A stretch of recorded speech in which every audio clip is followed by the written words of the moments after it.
En primer lugar, el doctor Germán Rey nos va a dar una charla sobre su hacer en este momento, que es la dirección del Centro Ático, y nos va a contar en qué consiste. Y después vamos a hacer una discusión sobre quiénes serán los educadores del futuro y quiénes serán los educandos alrededor de estas preguntas. ¿Qué se enseñará en el futuro? ¿Cómo se enseñará? ¿Dónde se enseñará? ¿Cuánto se enseñará? ¿Y cuánto se enseñará en el futuro? Les invito al doctor Germán Rey a que inicie su charla. Bueno, realmente no es una charla muy extensa, como quizás comentarle el itinerario de mis relaciones con las tecnologías, es decir, por qué aparezco en esta mesa. Mis primeros estudios en los años finales de los 70, 80 y 90 estuvieron dedicados a una de las tecnologías que ha tenido quizás más impacto en la sociedad colombiana, en general en la sociedad mundial, y fueron mis estudios sobre televisión, que realicé hasta el año 2000. Después del 2000 no volví a escribir nunca sobre esto, y combiné en estas 2 décadas escritos académicos con escritos periodísticos. Permanentemente, cada semana escribía en el periódico El Tiempo sobre estos temas, y luego en la academia, y particularmente en la Universidad Javeriana, me preocupaba el tema de la televisión como máquina, como objeto tecnológico, pero sobre todo como un lugar de mediaciones culturales. Bien, a partir del 2000, a pesar de que 12 o 14 años después me siguen preguntando los periodistas, me siguen llamando a hacerme preguntas acerca del tema de televisión, y yo les digo que yo no sé absolutamente nada, que he sufrido una profunda amnesia que ha borrado completamente mi opinión con relación a ese tema. Ellos siguen insistiendo, no sé por qué tipo de razones, yo siempre los espanto, pero ellos lo siguen preguntando. Solamente hay un libro pendiente que ya está escrito, que no lo he publicado, que es un libro sobre las relaciones entre los géneros televisivos y los cambios en el país, para tratar de mostrar cómo la televisión como medio de comunicación tuvo la particularidad de representar y de narrar un país quizás de una manera más vívida, no sé si más verdadera, porque el problema de la televisión no es la verdad, es más bien la verosimilitud, pero eso es una discusión más amplia, pero pudo hablar de lo que han sido las transiciones, las transformaciones del país. Eso fue lo que siempre me interesó del tema de la televisión. Bien, a partir de finales de los 90 y durante una década completa me dediqué dejé la televisión y abrí un poco más el panorama hacia lo que hoy en la literatura internacional se denomina industrias creativas, o industrias culturales, o industrias del copyright, o industrias del entretenimiento, o industrias del derecho de autor, o economía creativa. 6 o 7 nombres, no sé cuántos diré, que cada uno de ellos representa un enfoque, una manera de ver diferente, pero que por una parte señala el hecho de que lo que llamamos expresiones de la cultura se fueron ubicando en una lógica industrial, corporativa, comercial, y de manera global. Es ahí cuando hago ese estudio que mencionan en la presentación. Las presentaciones tomadas sobre Internet son completamente falaces. Yo no considero canónica ninguna presentación mía tomada por Internet, aunque la verdad es que no considero canónica prácticamente ninguna presentación mía, más que Germán Rey y punto. Pero en el final del 90, de la década del 90, hicimos el primer estudio sobre el impacto de las industrias culturales en el Producto Interno Bruto de Colombia. Fue un estudio, es lamentable que uno que esté al frente de un público quien haya sido un pionero me parece que los pioneros deben estar en las fotografías sepias ahí puestos, pero los pioneros no existen, ¿verdad? Bueno, sí, claro, existen, hay muchos, y en esta sala hay muchos pioneros. Pero ese fue el primer estudio que significó hablar de cómo la televisión o la música o las artes, la impresión, los trabajos de impresión, pero también las nacientes industrias del Internet estaban contribuyendo al Producto Interno Bruto. Y nosotros hicimos una simulación de 3 escenarios y dimos el primer dato oficial de impacto de estas industrias en la economía colombiana. Los resultados nuestros decían que para esa época, hace 16 años, estas industrias aportaban entre 1.8 y 2.1 al Producto Interno Bruto, lo cual era realmente muy importante. Bien, entonces así pasó esa década en esos estudios de economía de la creación, que finalizaron con los trabajos que hice sobre consumos culturales, trabajos en los cuales hay un libro publicado sobre esto, perfectamente inconseguible, no porque se haya vendido mucho, sino porque cerraron una institución que lo publicó, cosa que me sucedió también con otro libro. Mi libro Discurso y Razón sobre la historia de las ciencias sociales en Colombia en el siglo XX fue uno de los últimos libros publicados por la editorial Tercer Mundo, pero se llama Las tramas de la cultura, y lo que hice fue básicamente tratar de hacer una exploración de ya no del fenómeno de la producción o cómo impactaba en el Producto Interno Bruto la televisión o el cine o la música o internet, sino cómo eran apropiadas, cómo son apropiadas la música, el cine, la televisión, etcétera, por la gente, lo que denominamos estudios de consumo cultural. Bien, y finalizan los 90 y soy invitado a participar en el primer estudio nacional sobre lectura, consumo de libros y realidad de las bibliotecas en Colombia, estudio del DANE, del Ministerio de Cultura, del Ministerio de Tecnologías, del Ministerio de Educación y Sociedad. Pero el mayor provecho para mí es que fui invitado en el 2000, fui invitado en el 2005 y fui invitado en el 2002. Yo creo que ya no me van a invitar más y tienen toda la razón para no hacerlo, porque hay gente muy joven que ya podría escribir e interpretar esos datos mucho. Pero lo que a mí me significó fue que ya en el 2000, si revisan ustedes el libro donde está el capítulo mi capítulo de ese libro, yo planteé la existencia de una diversidad de lecturas que iban más allá de la lectura que conocemos, que es la lectura, digamos, ilustrada, la lectoescritura. Eso supe que había generado bastante resquemor entre los expertos en lectura, porque de alguna manera, según ellos, yo estaba tratando de dispersar un poco la mirada sobre lo que se debía focalizar, que era fundamentalmente el libro escrito, la impresión, el libro impreso. Bien, en el 2005 se vuelve a hacer el estudio nacional a partir de la encuesta continua Hogares, y entonces puedo empezar a hacer el primer análisis más diacrónico, más histórico, que es muy interesante para un investigador. Poder hacer análisis a partir de tiempos es muy gratificante, digamos. Y entre las cosas que puedo decir para no molestarlos, entre el 2000 y el 2005 la lectura de libros en Colombia se desplomó 30%. Es decir, una tercera parte de la lectura del libro se cayó.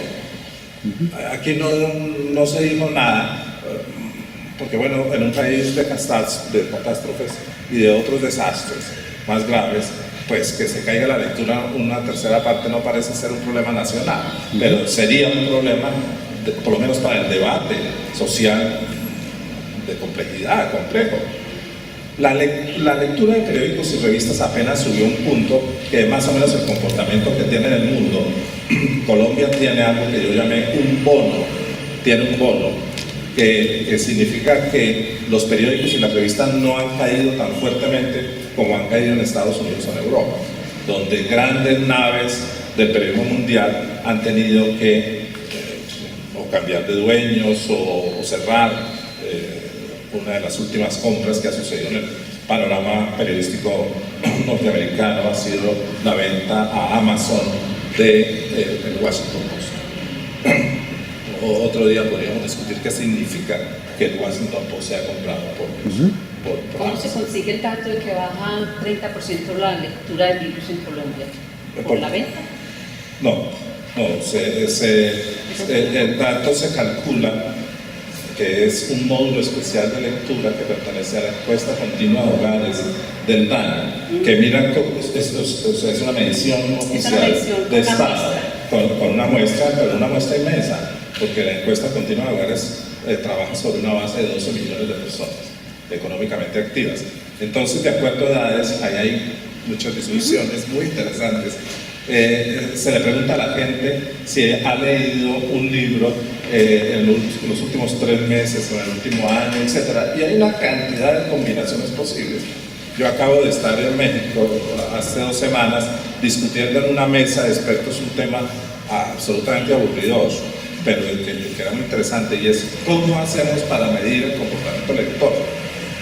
Si no es porque nos dan alguna de esos elixires y esos manjares mexicanos, sobre todo llenos de ajís y de pique, no podríamos estar tan despiertos para discutir semejantes temas tan realmente aburridos. A mí no me parecen aburridos, yo los disfruto muchísimo. Entre otras cosas porque cuando se hace la tercera medición, yo ya les digo a los ministerios, a los 3 ministerios colombianos, digo, no sigan midiendo la lectura por lectura de libros físicos, cuando los muchachos están leyendo blogs, están leyendo en chat, están comunicándose, etc. Bien. Pero son unos cuestionarios muy rigurosos, unas muestras con una gran representatividad, sobre la cual creemos poco, porque siempre hay que creer no mucho totalmente esa parte cuantitativa, pero yo mirando a los ojos a una ingeniera no puedo decirles sino que hay que tener en cuenta estas mediciones cuantitativas y adobarlas de historias de vida, de biografías, de estudios cualitativos, de etnometodología y de otras metodologías. Bien, entonces ahí en ese estudio, cuando se miden los 5 años 2000 al 2005, se observa que la lectura en Internet en Colombia en esos 5 años se duplica en todo el país y se triplica en Bogotá. En conclusión, en los 3 estudios, en todos los estudios que he hecho, lo que ya noté desde el año 90 era un incremento ascendente de la relación entre cultura y tecnologías. Es decir, que buena parte de la cultura, y entre otras, por supuesto, de la educación, está sucediendo en soportes tecnológicos. Bien, pero digamos otra cosa.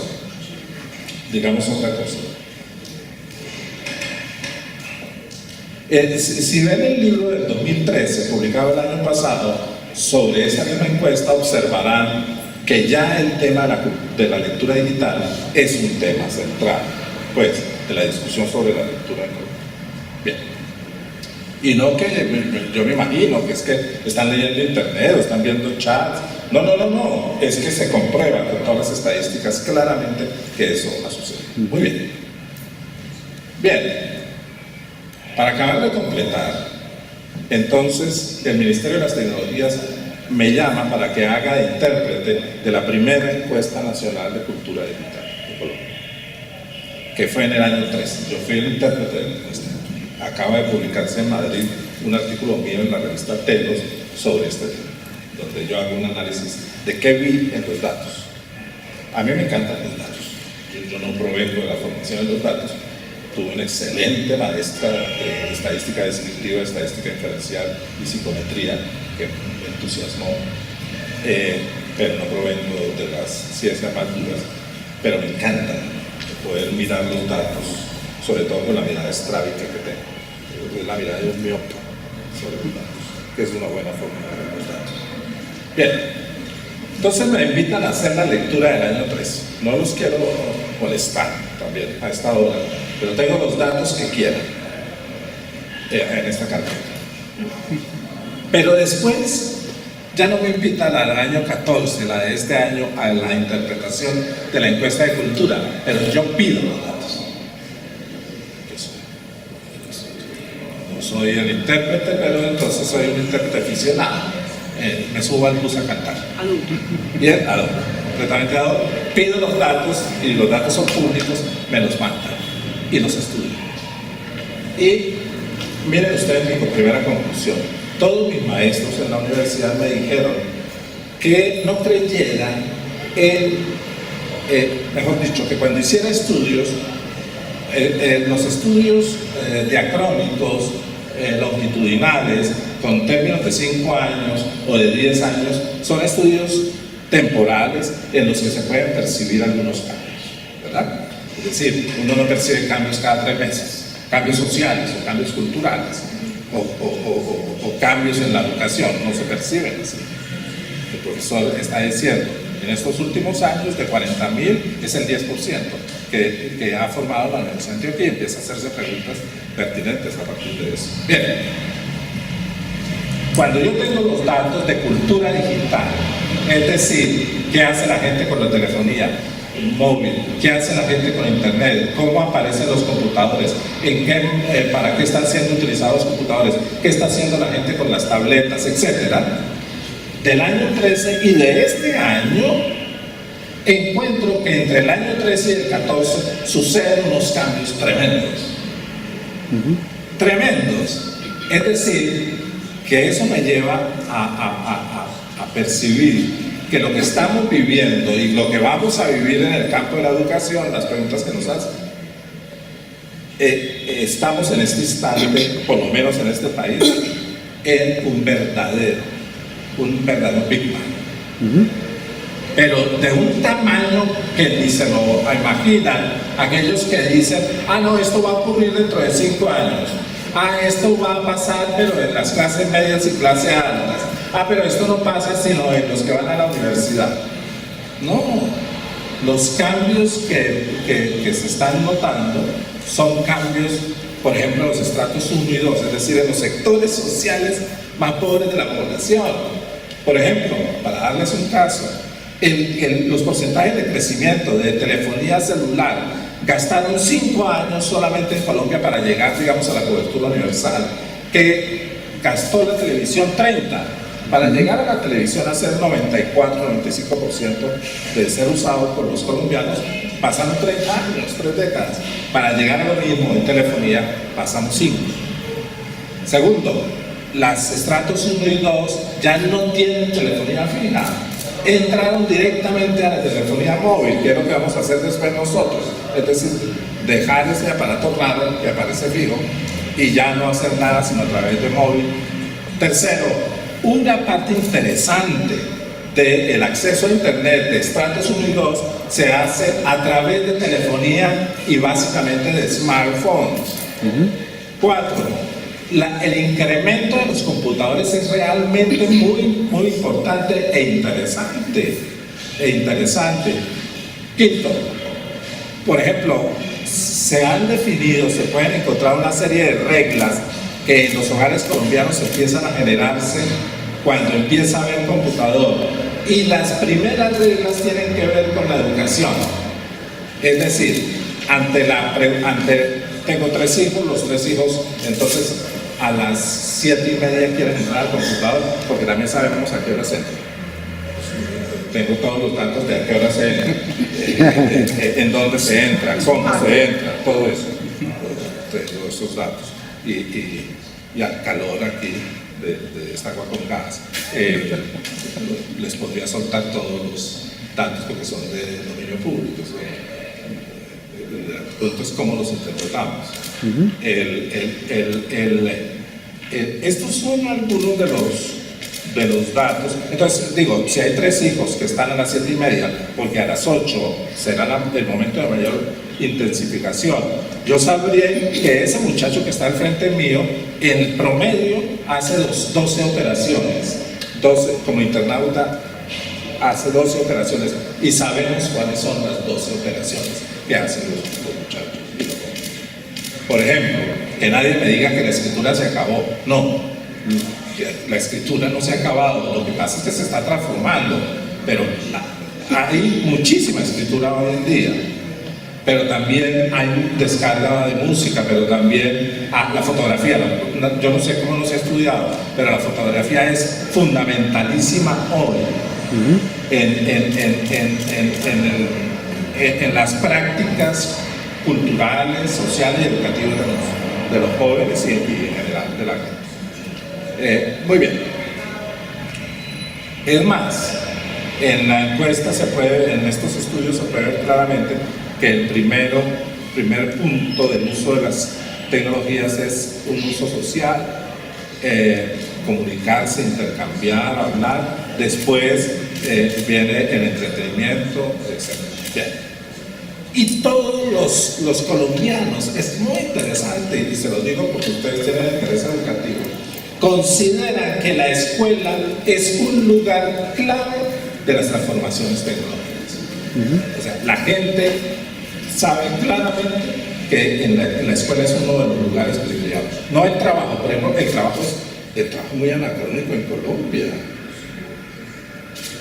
El trabajo es una forma anacrónica casi de la sumisión. Esto es terrible. Por ejemplo, el internet del trabajo es intranet, pero eso no es internet. Es más, en algunos lugares de trabajo quitan el internet y dejan solamente un intranet para que la gente supuestamente no pierda tiempo, etc. Bueno, en colegios también sucede eso. Suspendo. Mostrando de cómo he hecho un periplo desde preguntarme sobre qué es ver televisión a preguntarme sobre qué significa un teléfono celular. Pero con esto culmino la segunda parte. Hoy en día estoy en un centro de tecnologías que yo llamo un monasterio electrónico. Yo soy el abad de un monasterio electrónico. Soy primero el más viejo de todos del monasterio. Segundo, es un monasterio de jóvenes. Tercero, los jóvenes saben más que la abad.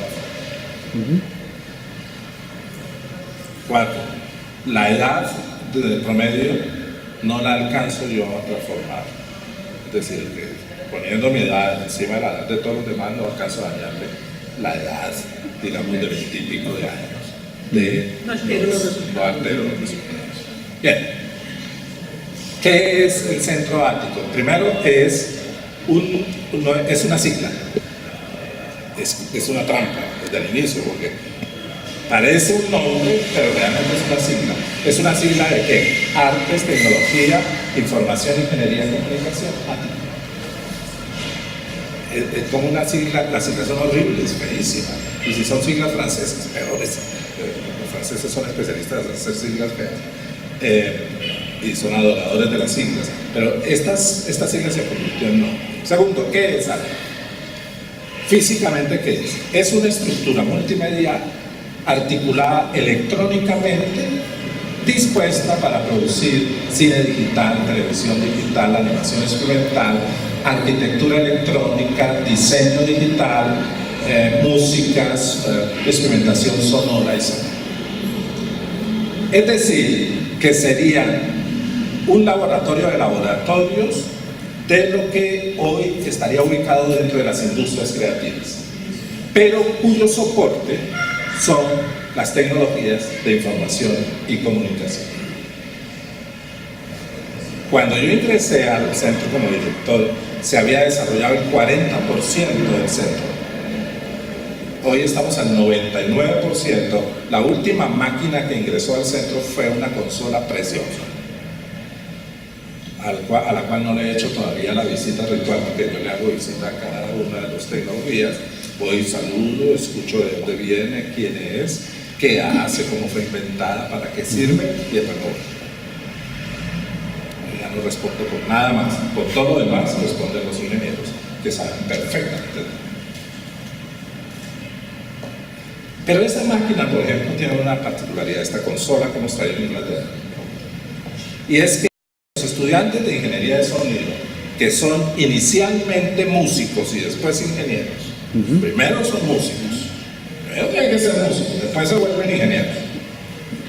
Estos muchachos, cuando ustedes los ven frente a una consola de sonido, ellos ven el sonido, ellos actúan frente a la pantalla de un televisor que por ondas le va mostrando el sonido, evidentemente con todos los aparatos para controlar las muchas variables que tiene el sonido. Pues bien, esta consola que hemos traído se puede transformar de un momento a otro de una consola digital en una consola analógica, y por lo tanto entonces los muchachos pueden inmediatamente pasar de la pantalla del computador a el oído. Vuelve el oído otra vez a tener un efecto interesante. Bien, esto quiere decir que estoy en un edificio de 8.000 metros cuadrados en 7 niveles que yo llamo 7 círculos. 7 círculos.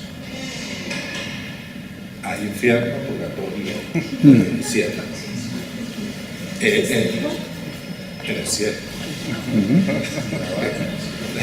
cielo, en el cielo. Es el lugar de la exhibición, es el lugar voyerista, es el lugar donde está la banda, el voyerismo. Es el lugar donde se presentan los resultados, las músicas, los videojuegos, las canciones. Ahora todos los pisos están llenos de intervención artística en este momento. Y el uno, por ejemplo, si quisiera ir ahorita, se pondrían los auriculares y escucharían canciones cantadas por estudiantes de la universidad, canciones de Clara Schumann, que es desconocida, muy desconocida, o de Rachmaninoff. Bien. Y en otra, un videojuego sobre el tema de las desigualdades. Y en otra, unos trabajos fotográficos sobre el salto de Tequendama y la vinculación entre la mirada del viajero del siglo XVIII y XIX con la mirada de los fotógrafos contemporáneos. Bien. Pero, si me preguntan, ¿qué es eso? ¿Qué es esa bestia? ¿Qué es ese monstruo? Que está en 8 niveles. Yo les diría, Ático tiene 7 caracteres, les voy a explicar rápidamente los 7 y finalizo. Y después, si quieren, todas las preguntas que me quieran hacer. 1. Ático es un lugar de pensamiento. Hay que poner las cosas en su lugar. Lleno de aparatos, lleno de tecnología, lleno de software. Pero es un lugar para pensar la relación, sobre todo entre tecnologías, conocimiento y sociedad, que es la línea que nos interesa a nosotros. Es decir, qué significa la tecnología frente al conocer y frente a un país como el nuestro. 2. Ático es un lugar de formación. Son cientos de clases que suceden en el ambiente de arte. Es decir, tenemos unos ambientes tecnológicos en que no se va allí a dar clase como se da muy bien afuera con papelógrafo, con tiza y tablero, sino son ambientes tecnológicos de experimentación de la arquitectura, el diseño, la música, el cine, la televisión, etc. ¿Sí? Entonces tenemos Foley, tenemos film mixing, tenemos estudios de televisión, tenemos 17 laboratorios digitales de sonido. Tenemos un estudio que acabamos de ganar un premio Grammy de ingeniería de sonido por el disco de Karen García, una cantante puertorriqueña.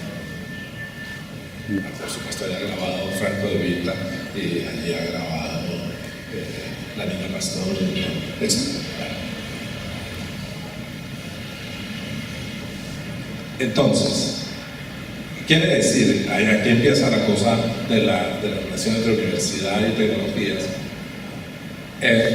Ático no es solamente un lugar de servicio. Yo nunca quise que Ático fuera un lugar de servicio. Eso es terrible cuando dicen, ahí está el edificio de servicios, ahí están los laboratorios, va la gente, estudiante y se sabe que se va, y el edificio se queda desprovisto de conocimiento. Es un lugar más que una máquina o un dispositivo de generación de conocimiento.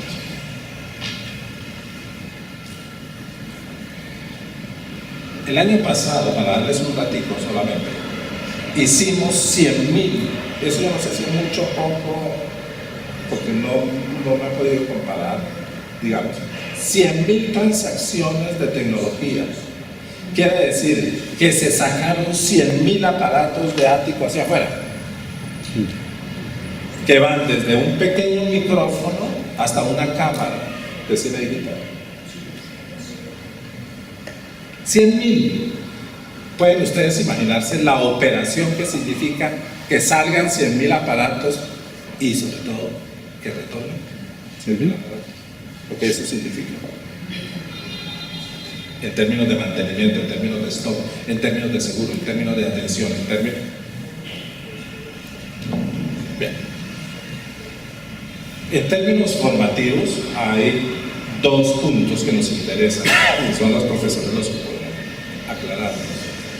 Uno, estamos conjuntamente con facultades de la universidad y con educación continua, Ático apoya el diseño tecnológico de diplomados virtuales.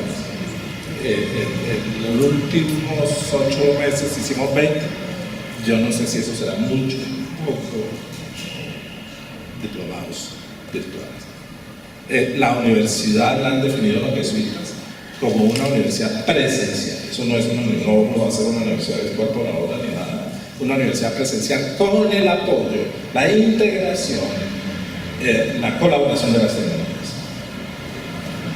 Bien, y la segunda vertiente de esta relación entre tecnologías y educación es ya no los diplomados, ¿qué significa poner el conocimiento en términos de tecnologías, en términos de virtualización? Eso es un punto para discutir.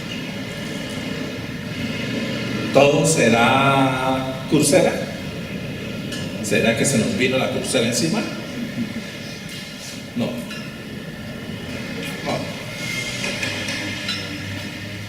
Lo segundo es cómo la educación presencial puede ser apoyada por tecnologías. Entonces, lo que nosotros llamamos universidad virtual, es decir, la virtualización de asignaturas, los bancos de información, los portales de conocimiento, los wikis y blogs para profesores, etc. Por ejemplo, estamos trabajando hace meses con el Instituto de Genética en un portal que se llama GeoÁtico, que es un portal sobre viajes y viajeros científicos y naturalistas por Colombia, donde se utilizan todos los viajes, la cartografía de esos viajes, etc. El viaje se hace digital. Estamos trabajando en un portal que se llama pensadores.co. Pensadores.co es un portal sobre pensadores colombianos del siglo XX. Acabamos de trabajar con el Ministerio de Cultura un portal para niños que se llama Maguare, para conocimiento de patrimonio tangible. Esto significa muchas cosas. Lo paso rápido, pero esto significa el diseño de los materiales, la concepción del material, las recopilaciones de información, la discusión, bueno, muchas cosas. Ático III es un lugar de investigación. Sin investigadores, yo no tengo profesores dentro de Ático. Ático no tiene un solo profesor ni un investigador. Quisiera tenerlo. Los profesores son muy necesarios. Pero tengo diseñadores, desarrolladores, ingenieros, técnicos, eso es lo que tengo. En este momento tenemos allí en Ático laboratorio de robótica, laboratorio de biomecánica del pie del diabético, laboratorio de movimientos, laboratorio de simulación digital de territorios, laboratorio de animación experimental, laboratorio experimental de música. y vamos a empezar unos colaboratorios. El primero será un colaboratorio entre diseño experimental, arte y robótica. Ese será el primer nombre que vamos a generar. Cuarto, y finalizo, Ático es un lugar de creación, realmente yo invitaría y podría dejar un texto, un capítulo, un libro publicado en Buenos Aires hace unos meses, en que yo hablo sobre la idea de la creación como base de la educación en Ático, y luego sobre la idea del laboratorio. Bien, es un lugar de creación. Por ejemplo, tenemos un pequeño laboratorio que se creó hace unos años, que es con Samsung, el laboratorio de apropiación de tecnologías, tabletas, por niños de 5 años de escuelas públicas de Madrid. Atención, yo le doy gran énfasis al tema de lo público, siendo un centro privado. Pero le doy gran importancia a lo público porque entiendo que sí la dimensión de lo público, la tecnología, está recortada, está claramente recortada. Entonces ustedes verán en el laboratorio en Ático corriendo niños de USME, de Ciudad Bolívar, etcétera, y trabajando después experimentalmente en el laboratorio de Samsung. Ático es un lugar de emprendimientos, en esto estamos muy flojos todavía. Y dos caracteres: Ático es un lugar de memoria, ese tema nos interesa mucho. Estamos trabajando con el Museo de la Memoria de Montes de María, con el Museo Interactivo de la Memoria, Interactivo del Caribe, todo el tema de museografías y memorias sociales y tecnologías nos interesa mucho. Y finalmente Ático es un lugar de inclusión social. Es decir, por Ático no transitan solamente los estudiantes averianos, por Ático transitan arhuacos, indígenas, LGTBI. En Ático se hizo uno de los últimos ciclos rosas, ciclos gay, y yo lo acogí pues, como un hecho notable en Ático. Se hizo sobre transexuales, transexualismo. Hay profesoras muy eminentes, muy brillantes, transexuales que enseñan en la universidad. Pero por ahí transitan jóvenes de barrios populares, organizaciones sociales, etc. No como un problema simplemente de cerrar brechas, sino también como una dimensión de ganancia por parte de nuestro laboratorio de esos otros áreas. Yo inauguré el laboratorio Matrix de la Universidad Nacional que yo creé, Matrix, con indígenas de la Sierra Nevada, y puse a dialogar la tecnología de punta con los saberes ancestrales, y fue extraordinario. De ahí salió, no por virtud nuestra, sino por virtud de los indígenas, el primer documental hecho totalmente por arhuacos, huivas y coquis, que se llama Resistencia en la Línea Negra. Realmente un documental muy bello. Esas son algunas reflexiones, como si estuviera acompañando a mi abuela por los pueblos de Santander a vender ropa en una feria. Es lo mejor que me ha sucedido realmente, estar con mi abuela de niño vendiendo cosas de todo el pueblo, como si fuera esa experiencia de la infancia. Lo que hago es simplemente abrir el atado, se decía, abrir el atado y sacar y decir: esto es lo que yo estoy trabajando. Tengo más preguntas que respuestas sobre eso. Profesor, muchísimas gracias por sus conocimientos y por compartirlos con nosotros. Entonces yo creo que muy rápidamente tratemos de debatir un poco sobre las preguntas que nos prepararon los organizadores del panel. Hay una primera pregunta que me parece muy interesante y es: ¿quiénes serán los educadores y los educados del futuro? Bueno, muy buenas tardes para todos y para todas.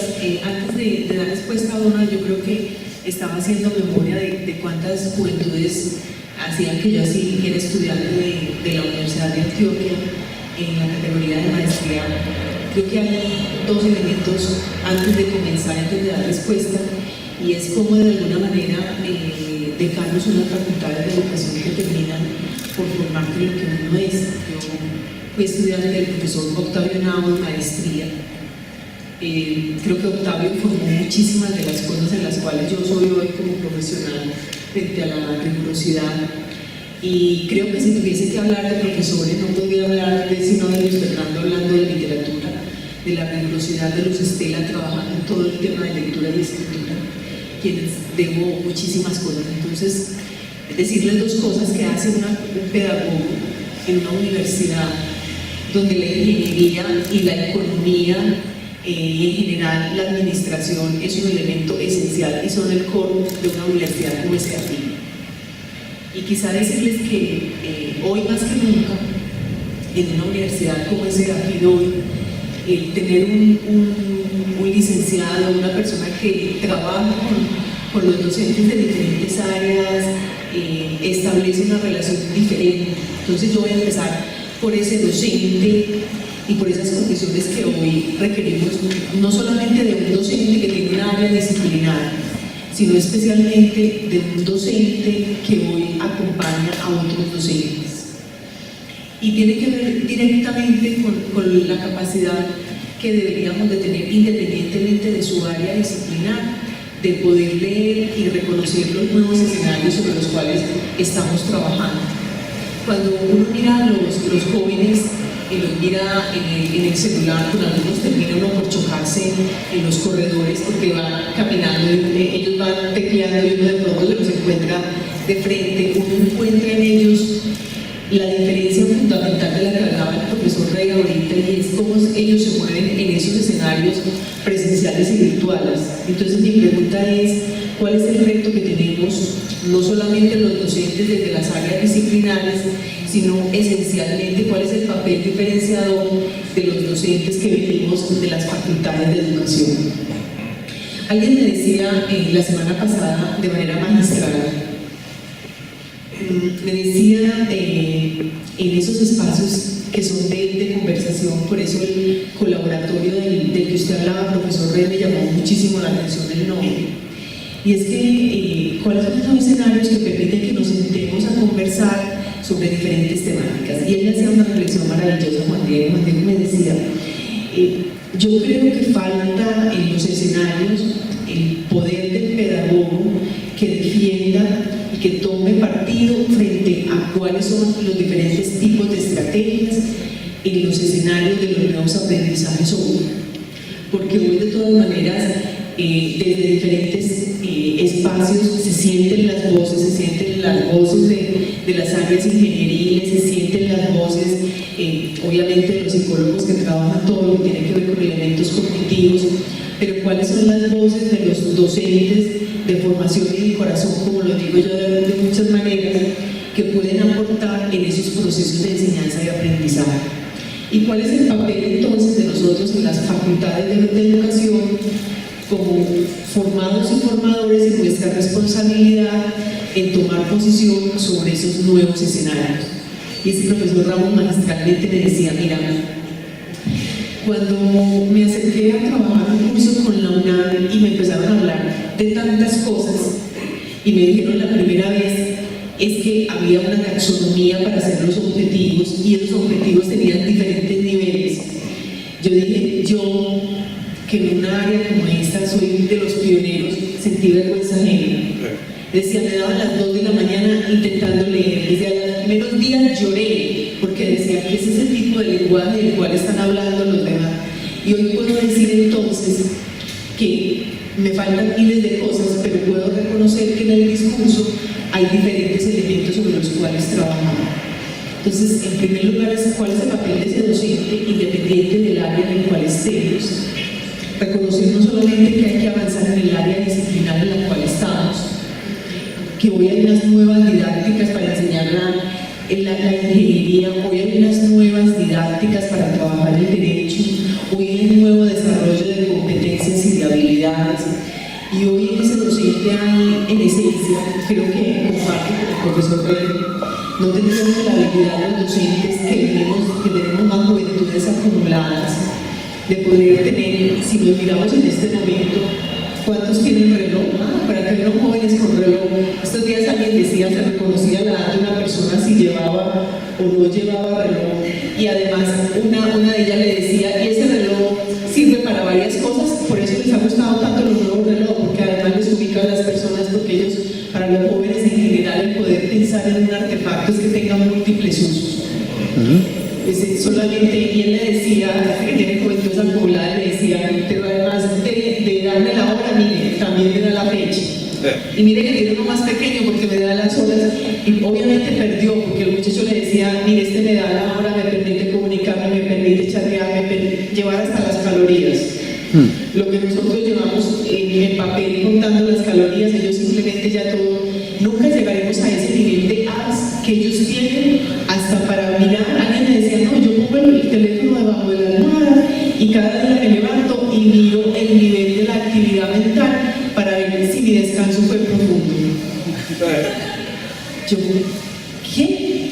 Y me decía, sí, decirles algo muy anecdótico a mis compañeros que tienen menos juventudes, cuando me quieren hacer alguna broma, me cogen el celular y me lo ponen en otro idioma de signos, me lo ponen en árabe, y en realidad tengo que darles súper pocos para que me lo puedan devolver siquiera a un idioma que pueda entender, pero si no me lo dejan así, si no les doy súper pocos, me lo dejan obviamente en cualquier idioma diferente, que yo no tengo forma de saber cómo lo cambiar, porque además me esconden los menús, y cada vez me piden más para que poderlo volver, no te rías, casi son. Entonces, simplemente no vamos a llegar al nivel que tienen nuestros estudiantes, pero sí tenemos que entender cuáles son esos nuevos lenguajes que les permiten hoy interactuar en ellos.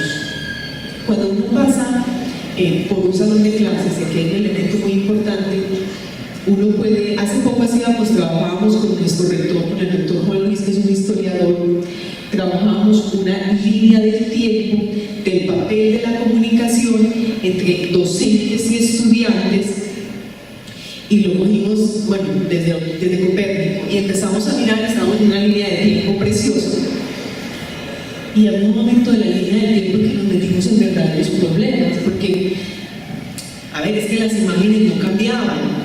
Decíamos, pero sigue siendo la misma pizarra, sigue siendo, podíamos identificar que habían cambiado de época por la vestimenta de las personas, de señoritas, aquí de moño, de bata larga, de medias hasta acá, pero no cambiaban muchísimo los escenarios, es decir, casi vinimos a ver algún cambio en el año 2000 y encontramos a ver aquellos computadores tan gigantescos, pero los escenarios no se modificaban. Y yo creo que es un elemento muy importante, no solamente el poder incluir tecnologías sobre las cuales estamos trabajando, sino cómo podemos establecer nuevas metodologías para esas tecnologías. Creo que hay un elemento allí esencial. Hoy, cuando la virtualidad hace parte del diario vivir, yo creo que ninguno de nosotros, de los que están aquí, o si me dicen si lo hacen, cómo lo hacen, puede decir que durante los últimos 3 días no ha leído el correo electrónico, y que además tiene una sensación de angustia de no haberlo podido leer. Creo que es un elemento importantísimo, 3 días sin leerlo y además sin la angustia de no poderlo leer. Claro. ¿Y cuál sería entonces? ¿Qué pasa en la clase presencial y qué pasa en el escenario virtual? Es decir, ¿cuál es lo que sucede tan importante en la clase que vale la pena ir? Y ahí yo creo que es donde nosotros como docentes tenemos nuestro elemento principal, es decir, cómo hacemos ese diseño de escenarios que permita realmente el desarrollo de otras competencias, donde está todo el tema de colaborar, de argumentar, de resolver, de analizar, de crear, de proponer, porque simplemente el escuchar se puede hacer en una grabación y lo podemos colocar perfectamente. Si es un proceso de transcripción, también lo podemos hacer, simplemente les enviamos una fotocopia, además ellos ya ni toman nota, ellos simplemente toman foto del tablero y ya está. Y algunos simplemente te graban y se lo dicen, lo entregan a los compañeros. Entonces, un elemento muy importante es cómo el docente se prepara para generar esos nuevos escenarios, y un elemento muy importante es cómo vamos estableciendo en los estudiantes las culturas que les permitan en este momento asimilar esos nuevos escenarios, que no es tan fácil. Cuando un profesor llega y coloca una actividad y les envía el video, lo que llegan es a trabajar y vamos a proponer, no es tan fácil con los estudiantes, porque ellos vienen de un sistema en el cual desde pequeño, ya alguien nos decía en estos días que a los 4 años ya le decían, profe, venga, me quedó bien, este será el color, o el más clarito o más oscuro. Están en un sistema en el cual están enseñados siempre qué hay que hacerlo y cómo hacerlo. Entonces creo que es un cambio muy importante. Y a propósito del tema de las herramientas, nosotros ahora tenemos en la universidad un trabajo muy importante, y es el trabajo con los monitores académicos, con todos los monitores de la universidad. Estamos intentando que quede dentro de la reglamentación es que los monitores académicos, administrativos y de investigación, y en general los integrantes de los semilleros de investigación, hagan un proceso de desarrollo de competencias digitales que sea un requisito para ser parte de cualquiera de esos estamentos. Que nosotros estemos asegurando en ellos que todo el tema de búsquedas efectivas de información, la búsqueda en bases de datos, ya estoy finalizando NOLA, todo el tema de propiedad intelectual y cómo hacer un uso efectivo de las herramientas. Nosotros tenemos una caja de herramientas y hacíamos un ejercicio. Bueno, de estas herramientas, ¿cuáles utilizan ustedes para estudiar? No del trabajo en todo el tema de lo que es social, sino para estudiar, para hacer procesos de adquisición de conocimientos. Y uno les habla de un Mendeley. ¿Qué? ¿Eso qué es? No les dice un Google académico, una base de datos, uno les habla de un gestor bibliográfico, un poco más arriba, un poco lo que tiene que ver con herramientas de integridad académica. Y creo que es un proceso importante el poder, primero, preparar al docente, en generar los escenarios. Creo que ese es nuestro principal desafío en las facultades de educación, preparar a nuestros futuros docentes en todo lo que tiene que ver los entornos tecnológicos para enseñar especialmente para aprender. Creo que es el principal desafío, y con los estudiantes comenzar con un proceso de desaprender las prácticas, de que en el docente reposa todo el conocimiento y la veracidad. Ah, no, profe, pero si yo vine a que usted me enseñara, entonces no me va a enseñar, no, vamos a construir el conocimiento. Creo que ahí están los desafíos más grandes entre el docente y especialmente entre el estudiante.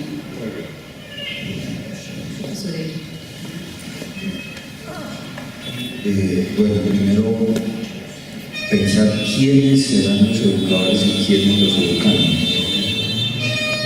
Yo creo que son los mismos que ha habido, los que hay hoy, los que habrá mañana. Es decir, son seres humanos que aman, que sienten, que caminan, que piensan. Ahora, yo más bien haría la pregunta es, ¿cuáles serían esas capacidades, cuáles serían esos retos, cuáles serían esas condiciones que esos maestros y esos estudiantes que son los seres humanos de a pie que tenemos hoy en nuestras escuelas y en nuestras comunidades deberían tener? Y entonces ahí sí yo pensaría, ¿qué empieza a aparecer aquí? Uno, por ejemplo, definitivamente, el tema del conocimiento y la gestión del conocimiento. Para mí es un tema fundamental, porque si una de las cosas hoy ha ocurrido el tema de las tecnologías, es precisamente lo que decía el profesor ahorita, el tema de hacer público lo público, el tema de que hoy tenemos acceso a mil información que hace 3 o 4 décadas no podíamos tener. Y entonces por eso hoy hacemos una consulta en Miss Google y nos aparecen millones de páginas sobre un tema pues que ni nosotros a veces que tenemos supuestamente un nivel de formación, a veces ni sabemos elegir, ni sabemos hacer la gestión de la información. Yo creo que esa por ejemplo, es un reto muy importante que distinguiría lo que será, creo que lo que tienen que ser hoy los estudiantes y los maestros de hoy. Otro tema, por ejemplo, que a mí me inquieta mucho, sobre todo para el tema del maestro.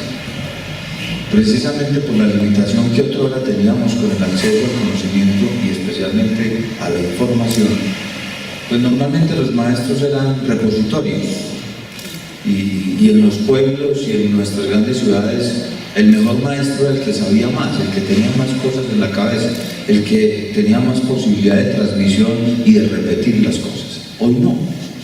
Hoy el mejor maestro es el que es capaz de mediar, el que, porque quizás si yo soy un profesor de ciencias naturales, explica mejor un video del sistema nervioso que yo como profesor, o lo hace mejor el libro, que además ya es multimedia, entonces mezcla la imagen con el movimiento, con la letra. Entonces quizás es más importante hoy que el contenido, la forma como mediamos el contenido.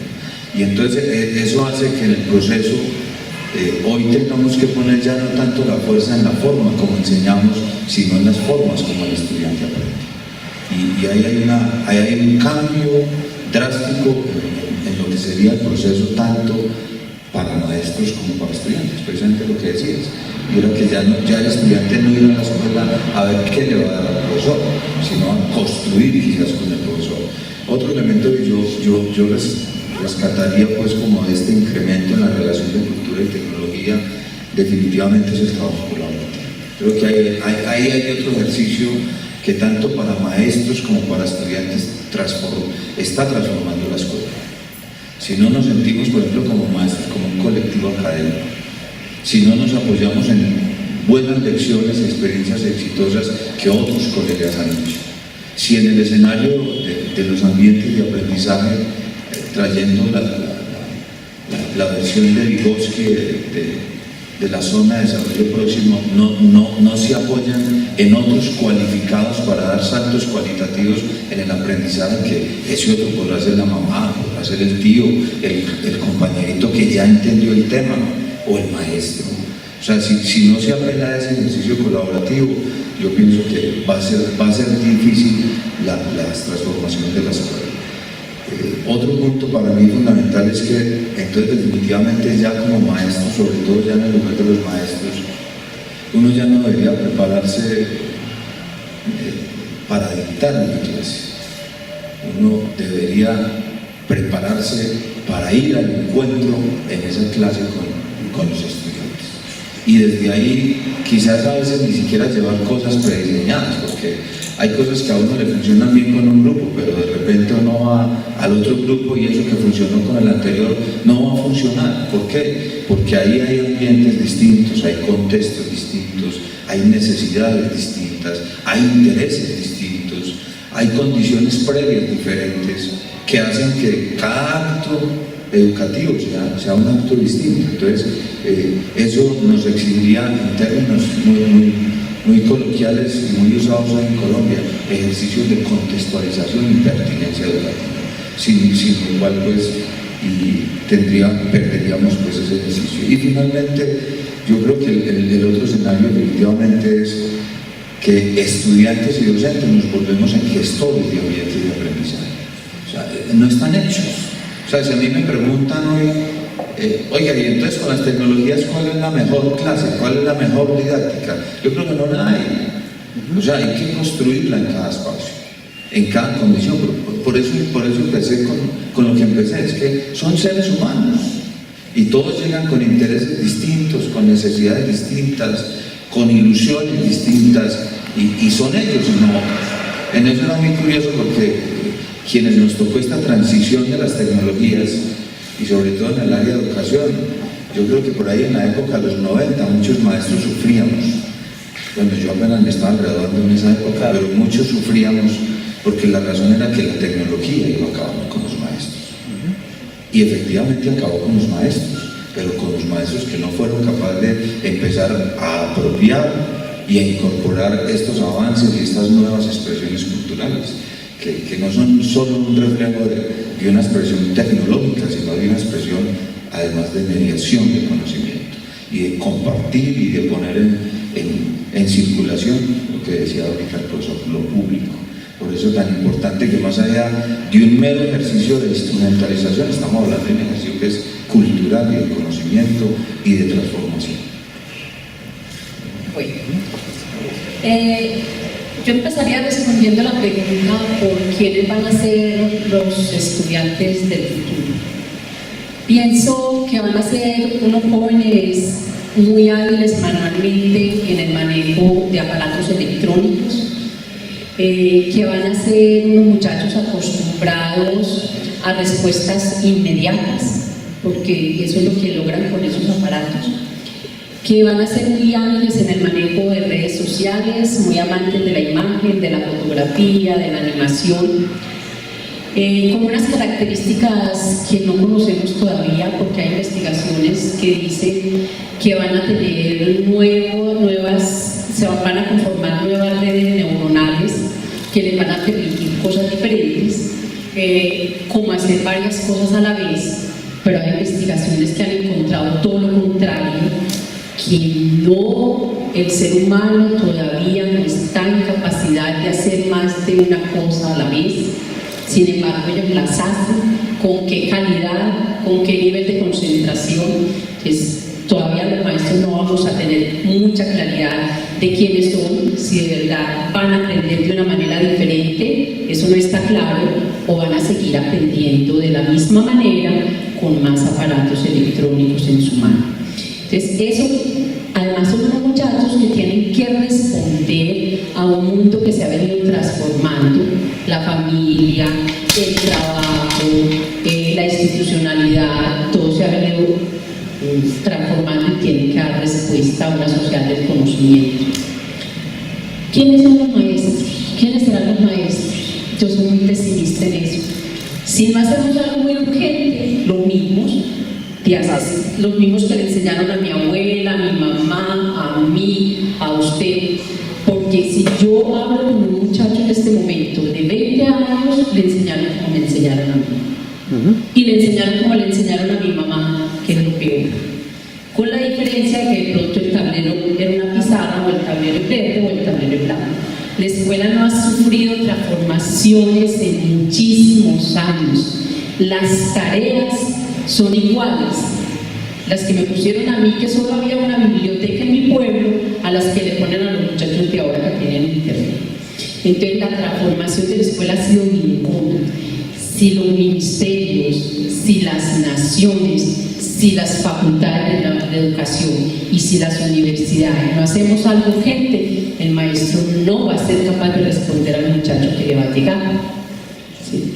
Entonces necesitamos un maestro, a mí me parece, con mucha fortaleza disciplinar. Eso lo he aprendido de los profesores con los que trabajamos en la Universidad de Antioquia. Cuando un maestro sabe biología, sabe química, sabe matemáticas, hay esperanzas. O sea, tiene que tener una gran fortaleza disciplinar. Y tiene que aprender a transformar su trabajo. Pero digo, ¿en dónde radica la transformación de ese trabajo? En que sea capaz de plantear estrategias didácticas mediadas por tecnologías. Porque las tecnologías sí tienen mucho potencial, pero por sí solas no hacen nada. Pueden llegar a la escuela y no permearla. Podemos seguir dotando todas las escuelas, colegios y muchachitos de tecnología, y si no hay un maestro capaz de mediar el conocimiento con esas tecnologías, no hacemos nada.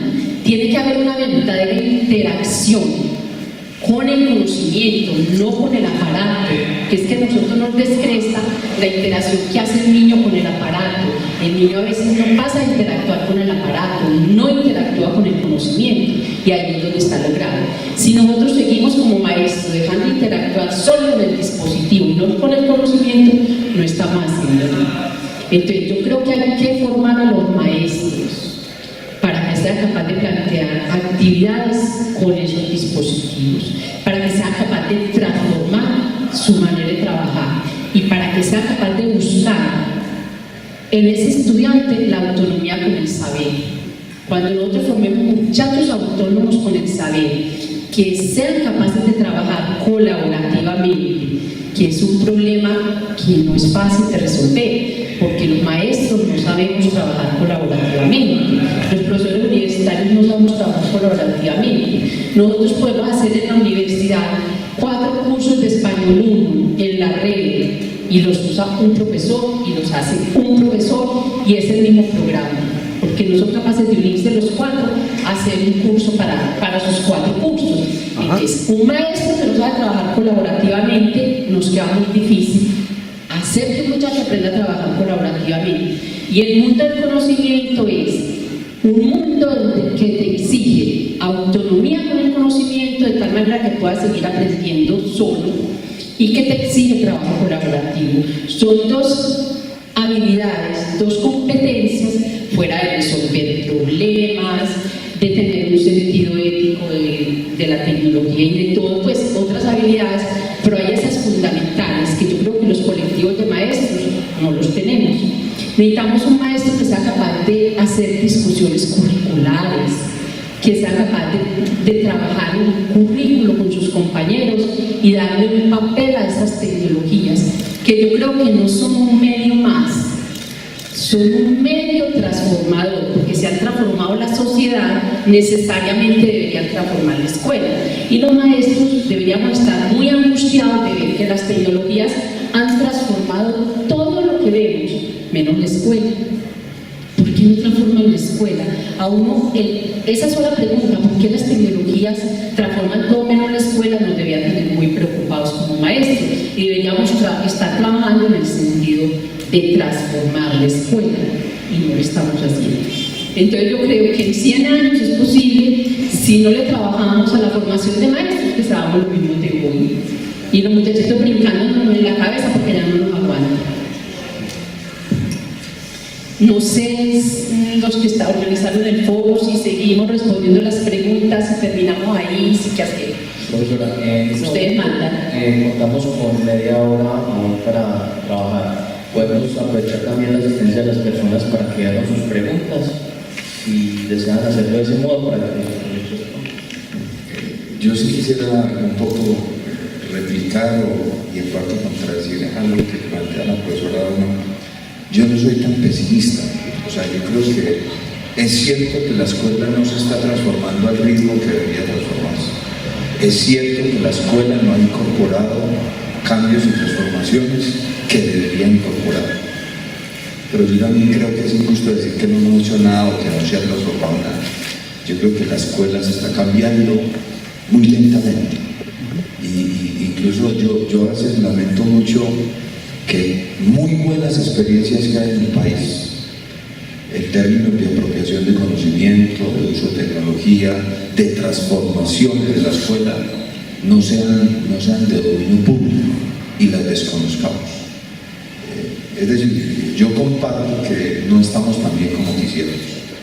Comparto que la escuela, en esa relación que Prensi hacía de inmigrantes y nativos, en la sociedad los nativos son los muchachos y supuestamente nosotros seríamos los inmigrantes. Bueno, ella incluso recogió esa denominación, pero tomando ese símil, en la escuela sucede lo contrario. Pareciera que los nativos somos nosotros y los inmigrantes son los muchachos. Pero yo pienso que sería injusto, profesora, pues, uno ser tan radical aunque yo pienso que lo dices pues como por poner en evidencia la deuda que tiene la escuela y tenemos los docentes, pero creo que también sería injusto dejarlo así porque creo que hay esfuerzos muy marcados en el país de comunidades, de maestros. Yo personalmente lamento a veces que no se conozcan lo suficientemente, pero creo que lo saben. Pero nosotros de más o menos 4.000 cursos que tiene la universidad podemos decir que tenemos 600 o 800 en la red, que mirado desde afuera eso puede ser mucho, porque tenemos 800 cursos hechos. Y eso de todas maneras implica algún nivel de transformación, pero yo sigo pensando, no radical, que es mínima la transformación de la escuela con respecto a lo que se requiere y con respecto a la velocidad en que transforman los muchachos. Es como eso es lo que quería señalar. No sé si le damos un poquito al público la...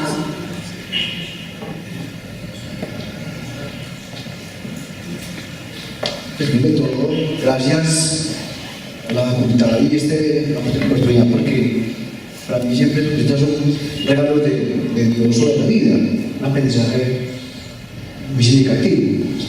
Yo quisiera como reforzar el planteamiento pues, del doctor, sobre todo de Claudia, Donna.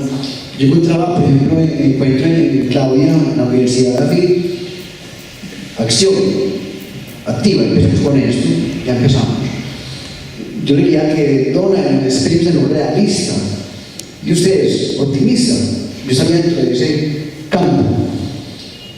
Yo estaba en esa experiencia y estaba preocupado.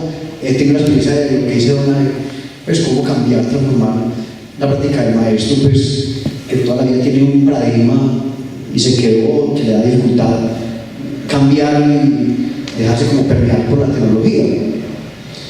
Yo les, aparte de lo que le aporte de ustedes, yo le digo al decano con cariño y ojalá hagamos estas reflexiones, estas acciones y preguntémosle al estudiante y él va a dar pautas.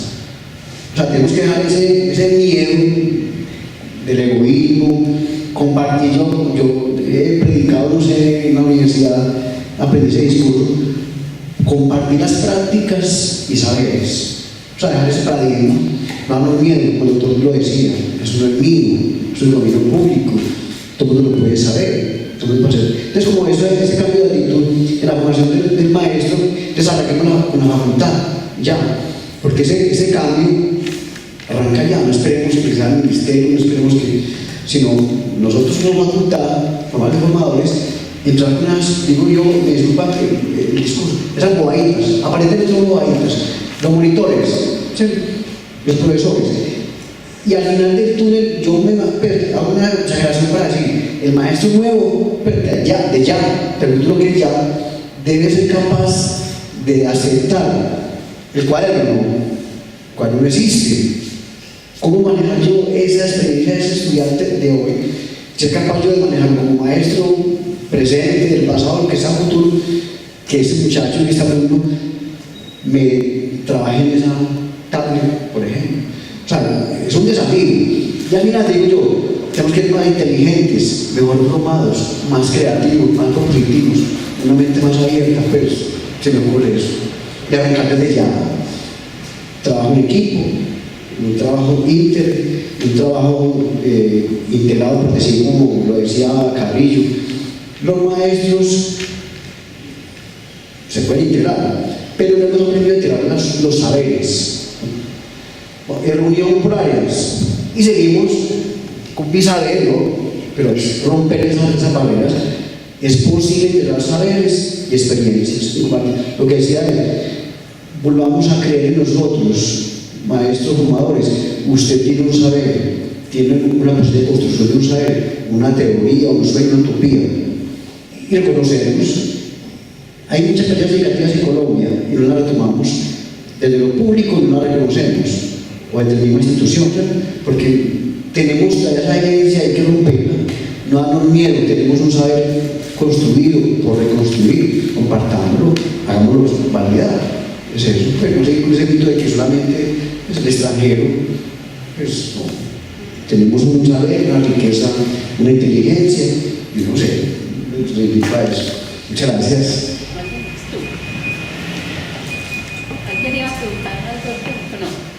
Yo tengo una posición mediadora entre los dos y comparto una cosa lo que dice el profesor ahora. Primero, en mi experiencia, trabajando tanto tiempo con docentes de básica primaria, de básica secundaria, siendo formador de formadoras, trabajando con docentes de educación superior, y es que un elemento que planteaba Donna sí es muy esencial, es decir, el conocimiento disciplinar que tenga ese docente frente a esa asignatura, puede ser de básica primaria, de básica secundaria, del que sea, determina la capacidad. Cuando él tiene ya un dominio de las metodologías, sabe tener las posibilidades de soñarlo con la tecnología. Porque para un docente novato son muchas cosas que tiene que controlar a la hora de establecer un nuevo desafío que implica la tecnología. Porque la tecnología te implica que la tecnología falla, siempre nos deja en la calle, el cable siempre falla cuando uno lo necesita, como cuando uno tiene el grupo organizado y llega a la visita que se porta más mal, así haga de cuenta. Como el tiene en la casa desorganizada y llega a la visita, más o menos. Entonces, son muchos elementos para que un docente pueda tener articulado a la hora de trabajar. No significa entonces que un docente que llega recién egresado a a una institución educativa de cualquier nivel tenga un proceso para poder integrar las tecnologías, que es un elemento esencial. Y yo diría, como dicen las estadísticas, que solamente un 5% de los docentes hacen procesos de innovación. Y ahí sí comparto, Dona, pueden tener 700 cursos montados, los 1000 que puede tener Ático, pero cuando uno va encontrando los elementos que tiene, yo mi tesis doctoral trabaja sobre todo el tema de innovaciones educativas y la muestra es una matriz de más de 800 experiencias y uno empieza a mirar, además de la tecnología o además de la metodología, cuál es el elemento de innovación. Para hacer un estudio de caso, la cosa se va depurando muchísimo más. No está en el wiki, no está en la tecnología como tal, está en las prácticas que permiten este proceso. Y hay un elemento muy importante, profe, de lo que usted planteaba y también lo ratificaba de una hora, y tiene que ver con cómo podemos trabajar y potenciar el trabajo colaborativo, la autonomía, el asumir que es mi aprendizaje, no es el aprendizaje del profesor. Todavía le dice, no es que usted no me enseñó. Por eso me gusta muchísimo. Ahora tiene Chile una campaña muy bonita que se llama Pasión por enseñar y pasión por aprender. Excelente. Creo que es el elemento a rescatar entre los docentes. El primero, que cuando nos posicionemos en un lugar, luego nos sintamos orgullosos de ser docentes.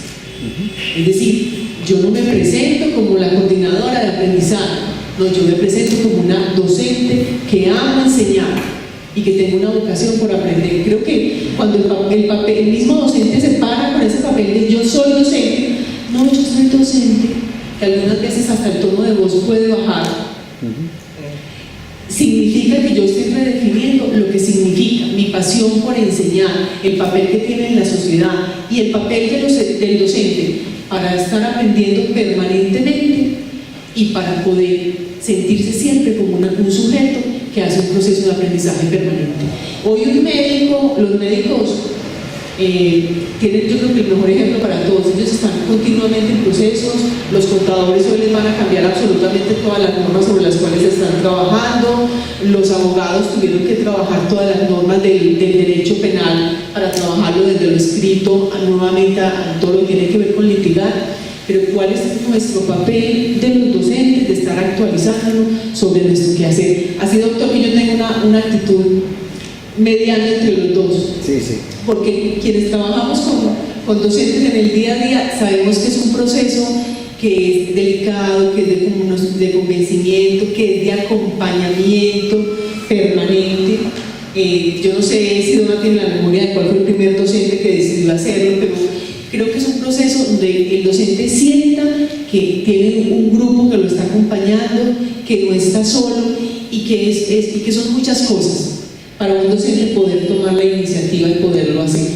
Pero es un tema que toma tiempo, es un tema de los cambios en educación. Yo también quisiera que fuera más rápido. Algunas veces quisiera que se ampliaran más, porque siento que hay un elemento muy importante y es que la brecha cada vez se está ampliando mucho más entre lo que tiene que ver en la tecnología, cuando todavía para nosotros estamos viendo en las universidades, no vamos a tener un proyecto de ecosistemas y estamos los pedagogos hablando con los ingenieros de sistemas de cómo tienen que ser los ecosistemas educativos que respondan a procesos de aprendizaje, porque obviamente lo administrativo va por un lado y lo académico va por otro lado. Entonces creo que hay un elemento importante de cómo podemos establecer las sinergias de trabajo entre unos y otros, y para mí es muy importante el resignificar lo que significa ser docente y el valor de ser docente. Una palabrita. O sea, como lo decía Claudia, es un tema que hay que seguirlo haciendo, discutiendo, exponiendo, debatiendo, o sea, hacerlo público, en buenas lugares, pelear por el tema, que el tema se vea y avance, pues, se da con acción. Así como pelean los otros actores, por ejemplo, en sus saberes o profesión, también otros maestros tenemos que entrar como a pelear, a discutir, a que se haga realidad ese sueño de utopía, que sea lenta, dura, pero hay que hacerlo. Gracias a Dios. Bueno, aquí hay varias preguntas. Yo atrevidamente, porque me pasaron la pelota del foro, voy a escoger la que más me guste. Sí, a una. Voy a seguir en orden. Y a una para cada uno. Pudiera ser Sí, de una para cada uno. claro. La que más le gusta, la que se queda ahí. Primero estoy y segundo la parte para que la vamos pensando mientras vamos. ¿Cuánto se enseñará? 2 puntos, la educación continua, ¿cómo será? Estamos todo mediándolo con las tecnologías, ¿sí? Bueno. ¿Cuándo se enseñará? Te voy a dejar esa. ¿Cómo son los tiempos y los flujos? ¿Qué se enseñará en el futuro? La que yo me escogí. ¿Cómo se enseñará? ¿Para dónde van la pedagogía y la didáctica con las tecnologías? Y la voy a tratar de resolver en 2 o 3 minutos. Yo pienso que la pedagogía y la didáctica han tenido problemas de siempre. Y que claro, nos llegan las tecnologías y nos cogen con los problemas de siempre sin resolver.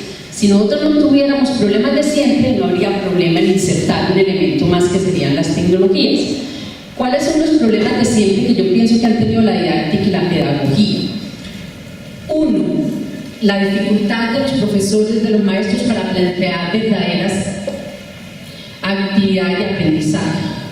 2. El problema con la evaluación. No saben, es muy difícil evaluar, no hacemos evaluaciones concertadas, los muchachos no saben sobre qué los vamos a evaluar, las evaluaciones son sorpresas, ahí habría mucho que decir. Y tercero, la actitud del maestro muchas veces. Yo no estoy generalizando, estoy diciendo son algunos de los problemas que hay. Un maestro que no es acompañante, que no es guía, que es casi que el enemigo, cuántos van a perder, cuántos quiero rajar, cuántos a mí no me pasa nadie en la materia, yo no estoy aquí, yo soy un maestro duro y más enseño matemáticas y cosas así. Entonces esos 3 problemas los teníamos y llega la tecnología y no los resuelve, ¿cierto? Hay algunos que son agravados por las tecnologías, independiente de que yo los use o no los use en mi clase. Por ejemplo, invalida algunas de las experiencias de aprendizaje que yo venía planteando, aunque yo no lleve tecnologías a la clase. Si yo pongo una actividad que ya está resuelta en internet y que tiene que ver mucho con la información, los muchachos se dedican a pegar y a copiar. Entonces, ¿por qué mi actividad está mal planteada? No es problema del muchacho. Pueden agravar el problema de evaluación que tenemos, ¿cierto? Entonces, ¿qué tocaría que la didáctica y la pedagogía hagan? Pues que hacer un análisis más grande y aprovechar como las bondades que tiene la tecnología para eso. ¿Para qué te sirve la tecnología? Mucho. Para plantear actividades tradicionales que pueden ganar con tecnologías, para plantear actividades nuevas, para explicar que ese currículo deja de tener sentido cuando hay tecnología, para mirar qué nuevo hay que insertarle a ese currículo porque ya hay tecnologías. Entonces tiene mucho potencial para hacer currículos flexibles, no solamente en espacio-tiempo, sino en contenidos, para atraer al muchacho con sus herramientas al espacio donde vamos a trabajar, para plantear diferentes escenarios, tanto presenciales como virtuales. Entonces pienso que pues, eso sería como una pequeña respuesta a este interrogante, para darles tiempo a los compañeros. Tenemos 15 minutos, 5 para cada uno. Sí, excelente. Bueno, yo creo que el que enseñar es relativamente simple, aunque yo creo que es de lo más difícil. Y el que enseñar tiene que ver con los elementos que tienen que ver con las áreas disciplinares. Cada área tiene un elemento en sí mismo y un entramado, y en el que enseñar, yo creo que el tema de los contenidos no es lo más difícil, sino cómo hacer los procesos de secuenciación del que enseñar. Creo que son los elementos más importantes sobre los cuales tenemos que trabajar. A mí me cuestiona muchísimo en el que enseñar todo lo que tiene que ver con las posibilidades que tiene un profesor a la hora de establecer cuáles son las didácticas específicas de cada una de las disciplinas. Yo creo que ese es el principal elemento, es decir, cuáles son las didácticas de la enseñanza de las ciencias, de las matemáticas, de las áreas ingenieriles en general, cuáles son las didácticas específicas del arte, porque yo creo que allí hay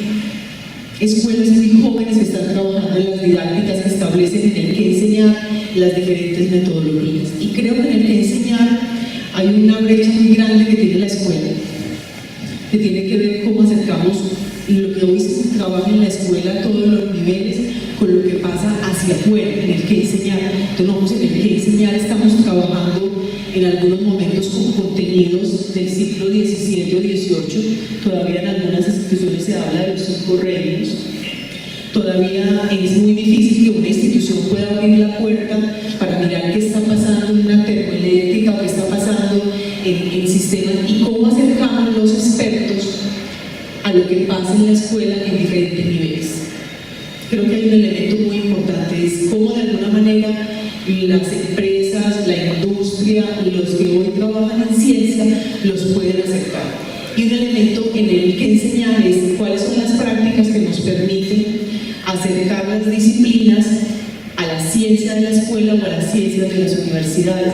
Porque lo primero que se encuentra en el que enseñar es esta dicotomía a todos los niveles cuando una persona llega a la empresa y se da cuenta que lo que han trabajado está muy lejos de lo que se está haciendo. Entonces, de allí celebro que las prácticas, aquí hay una gran maestra en esta ciudad que se llama Miriam Montes, que le debo muchísimas cosas, entre ellas el perfil que ella decidió dentro de la licenciatura en el CEPA. A nosotros en el segundo semestre ya estábamos yendo a las escuelas, que decía que con un semestre era imposible que una persona pudiese entender las dinámicas de la escuela.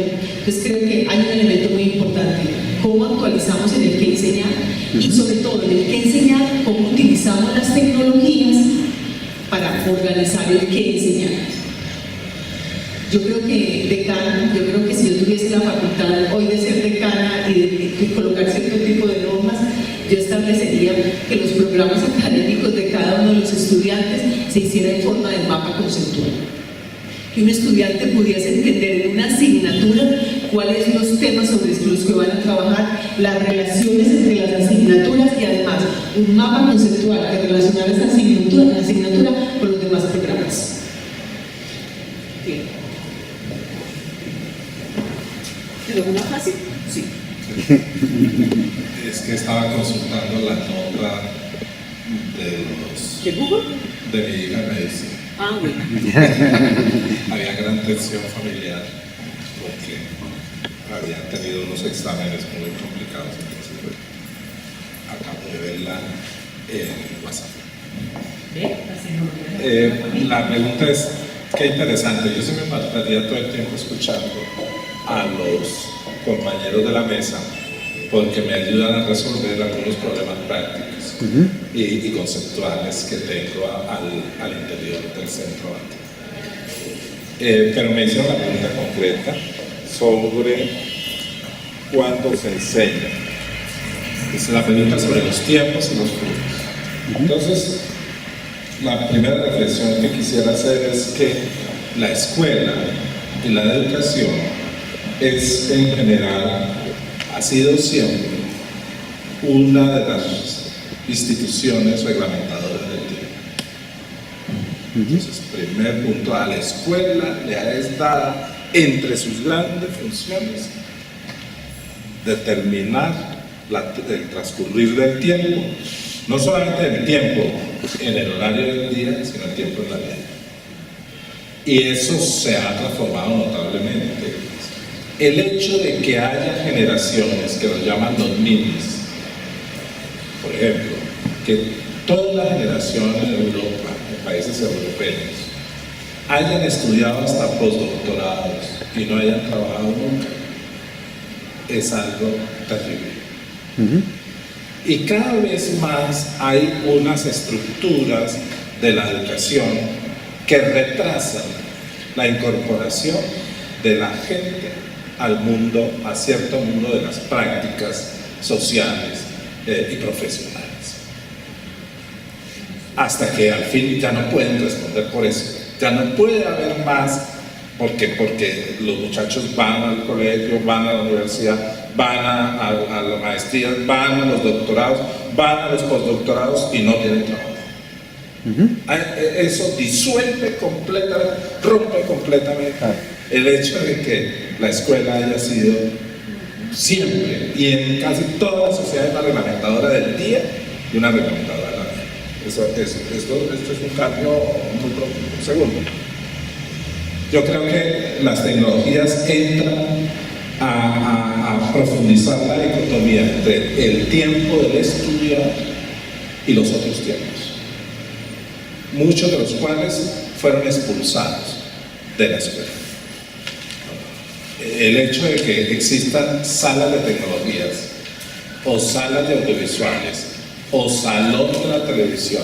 Yo he estado en universidades europeas donde, por ejemplo, la televisión está amarrada, está con cadenas, incluso en universidades muy prestantes, y yo me atormento y digo, ¿qué es esto? Bien, porque claro, se hizo esa división entre tiempo de estudiar y otros tiempos. Hay que ver porque hay una especificidad, claro, del tema del aprendizaje, pero ¿cómo dialogan esos tiempos hoy?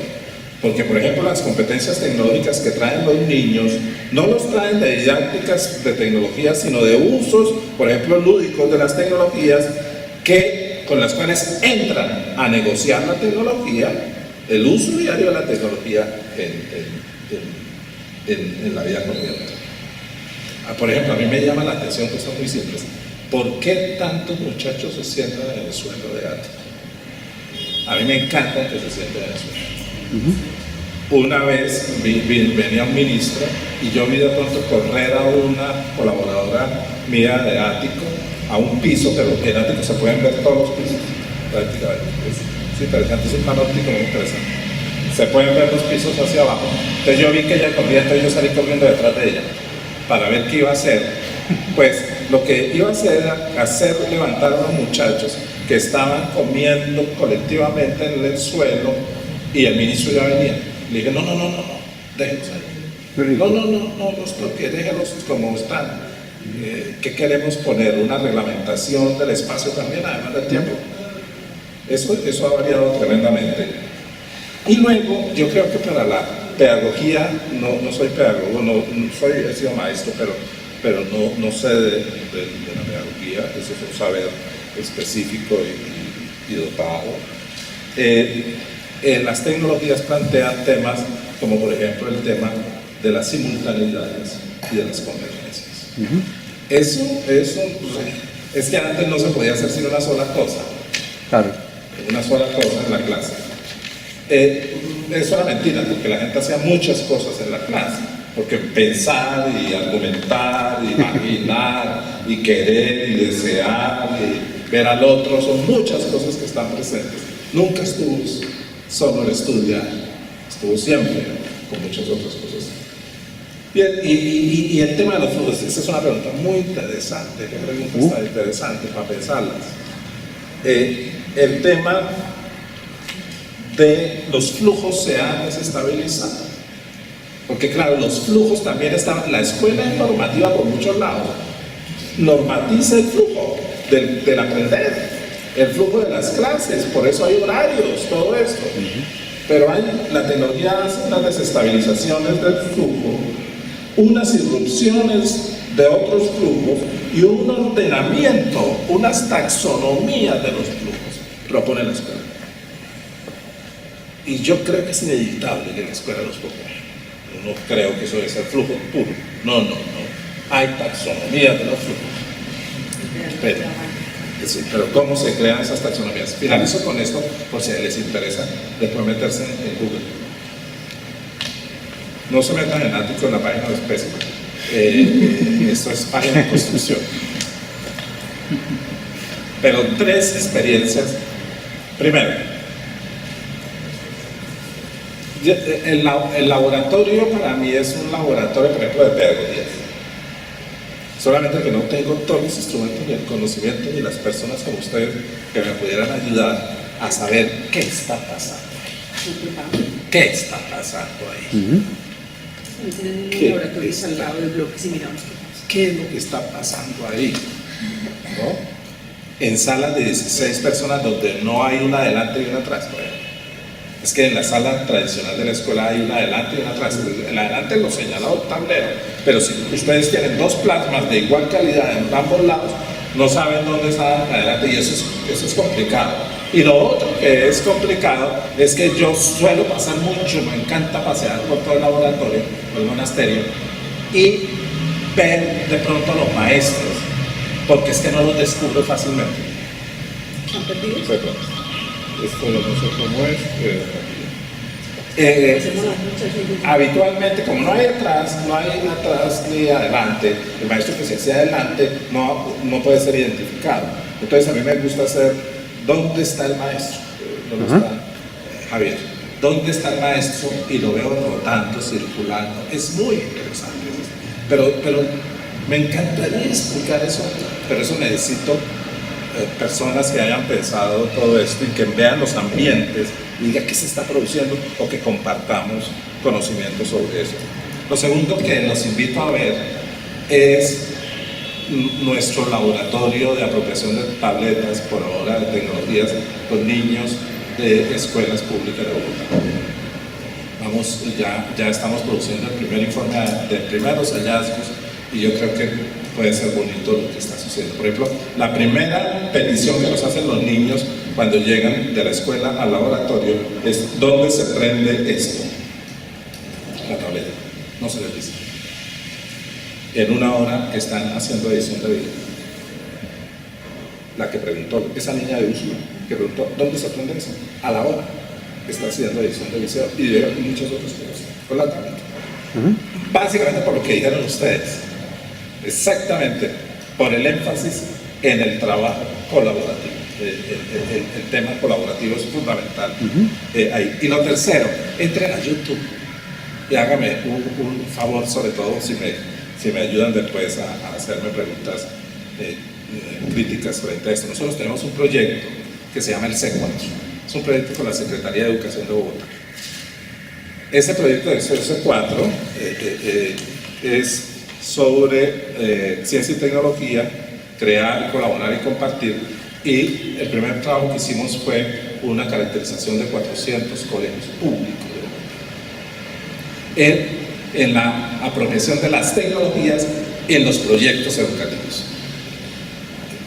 Eso fue la primera tarea. La segunda tarea que hemos hecho es un mapa virtual de la situación de los 430 colegios con relación a la tecnología y el uso de las tecnologías, que será un mapa para las decisiones de los maestros y sobre todo los gestores, muy interesante. Y la tercera, que es YouTube, entran por proyecto C4 y ven los pequeñitos videos. Yo creo que tenemos unos 30 videos, pero ya arriba en la red. Son videos de los colegios. Yo cada vez que veo un video de esto me emociono muchísimo. Estoy más en ese momento de su lado. Y bueno, del lado optimista dijeron que está el profesor. Y es ver, por ejemplo, unos niños en unos barrios populares de Bogotá haciendo una publicación bilingüe para el aprendizaje de los idiomas, con unos maestros que uno dice están más allá, caramba, de lo que uno esperaría de un maestro. Y niños que están haciendo experimentos de robótica, niños que están haciendo incorporación del video a la escuela, niños que están haciendo apropiación de aplicaciones en la escuela pública de populares de Bogotá. Y en este momento lo que estamos haciendo en Ático es el apoyo a algunas de esas experiencias para que puedan promocionarse aún más. Les invito a que por favor ingresen más que por nosotros mostrar algo, más bien de que nos diga qué debemos hacer o para dónde seguimos, porque en esto no está escrito todo. Las discusiones que estamos teniendo aquí no es que estén escritas en algún lugar donde nos resolvieron el problema, no. Profe. Antes de la respuesta, permítame referirme a algo de lo que decía el compañero sobre la utopía y el optimismo. Sí, realmente yo tengo una utopía con el tema de la escuela y los maestros, pero no una utopía en el tema idealista, de lo que no podemos lograr, sino una utopía en el orden de Manuel Levinas, una utopía que nos muestra el propósito y la intencionalidad de mi facultad y que es posible hacerlo, porque no, yo cerraría este chuzo ya de ser decano, maestro, y me dedicaría dedicaría a otra cosa. La pregunta que me hacía Dani era sobre ¿cuánto se enseñará? Yo la verdad no sé responder eso. Yo pensaría que la pregunta más sería ¿cuánto se aprenderá? Porque es que yo insisto que uno de los cambios y transformaciones que están sucediendo aquí es que ya el eje fundamental no está puesto en la enseñanza, está puesto en el aprendizaje. Y desde ese punto de vista, entonces sí, claro, la educación permanente es genial. Y yo creo que ha sido una de las más beneficiadas con el tema de la tecnología, para decir cuánto vamos a aprender. Porque de alguna manera las tecnologías nos han permitido, yo diría por lo menos tres cosas. Uno, un acceso a la información impresionante. Entonces, no hay que estar en la escuela, no tiene que ser a las 8 de la mañana. Es decir, se convierte en todos los espacios y todos los escenarios en posibles ambientes de aprendizaje. Segundo, se vuelve temporal. Entonces uno no empieza a estudiar a los 5 años, ni a las 8 de la mañana. Uno estudia, como decía Gabo, de la cuna a la muerte. Y el niño yendo al papá, jugando con el aparato ese, o viendo al papá como manipula. Mi papá es muy simpático, porque a veces decimos, uy, como son de tesos los niños, miren, mi hijo coge, ya coge los controles, ya los diferencia, no los va a diferenciarse todos los días, ya al papá coge el control y el botón rojo para prender el televisor. Tiene que aprenderlo. ¿Cierto? Y lo otro, pues, definitivamente es que, entonces, ¿en qué tanto se aprenderá? Yo creo que será mucho y no dependerá ni de estándares, sino de condiciones humanas, nuevamente insisto, de los intereses que cada uno tengamos. ¿Cuántos de nosotros tenemos profesiones frustradas? Quisimos ser, no sé, antropólogos, sociólogos. La educación permanente y lo que hoy nos ofrece la tecnología es un excelente escenario para pensar eso. Y para cerrar simplemente en este tema de relación de las TIC y la educación, yo plantearía como tres cosas que recojo un poco, y es, miren, primero, ¿por qué a veces es tan complejo este tema para mí? Porque es que en el escenario educativo las TIC cumplen, digamos, al mismo tiempo dos funciones. Son objeto de conocimiento y son herramienta o mediación para el conocimiento. Y por eso para mí son tan complicados y es tan difícil como es la matemática y es el lenguaje. Porque en sí mismas son objeto de conocimiento, es decir, se tienen que volver tema de estudio para nosotros, se tiene que volver tema de estudio para un estudiante, para un maestro, saber qué es un blog, cómo funciona internet, para qué es una página web, cómo funciona, cuáles son sus usos. Eso hay que aprenderlo, porque eso es un objeto de conocimiento. Pero la otra línea es que las TIC también son herramientas, y son herramientas para mediar el conocimiento. Y ahí llamo la atención a un segundo punto, y es, yo soy muy aficionado con el tema de tecnología, además porque mi segunda carrera es ingeniería de sistemas, pero yo sí siento que a la tecnología hay que darle el justo medio. O sea, ahí hay extremos y los vivimos todos en nuestras instituciones, del profesor que piensa que no, esto no se transforma si no metemos tecnología, y aquí si no hay un videolín, aquí no hay un tablero electrónico, aquí no es posible enseñar, y aquí el éxito de la educación del futuro va a ser si metemos tecnología digital. Yo creo que eso no es cierto, porque es más, hay profesores que ni siquiera han aprendido a usar y nos vamos a morir sin aprender a usar las tecnologías que son más básicas, como la lengua, la tiza y el internet. Entonces, ¿para qué tener internet? ¿Para qué tener una presentación? ¿Para qué tener un tablero electrónico si en lo mínimo ni siquiera estructuramos eso? Pero tampoco el otro extremo, que tenemos maestros pues, que detestan la tecnología porque piensan que la tecnología deshumaniza, porque la tecnología acaba con no sé quién y no sé cuántos. Yo creo que tampoco, o sea, en ese tema. Y finalmente, yo siempre tengo una tesis con este asunto, y es que cuando nos metemos en este tema, para mí, el problema no es tecnológico, el problema es pedagógico. O sea, para mí el tema de cómo resolvemos el tema en la escuela de la tecnología no es un tema tecnológico. Si fuera tecnológico, hace rato lo habíamos resuelto. En el país conocieron hace unos 10 años los computadores para educar. y llenamos escuelas de computadores y quedaron en las oficinas de los rectores, que si lo prendíamos lo dañábamos, o porque no éramos capaces de manejarlo. O sea, el problema no es tecnológico. Hoy tenemos instituciones en las que tenemos videobin, grabadoras, portátiles, tableros electrónicos, pero que no sabemos qué hacer con ellos, no sabemos generar ambientes de aprendizaje. Luego, ahora no estoy diciendo con ello que entonces descartemos las tecnologías, no, son necesarias y yo creo que hay que incorporarlas y yo creo que son un gran potencial para fortalecer los procesos de enseñanza y de aprendizaje. Estoy convencido de eso, pero también estoy convencido que en sí mismo no resuelven nada y que fundamentalmente aquí nos encontramos ante un problema pedagógico y no tanto tecnológico.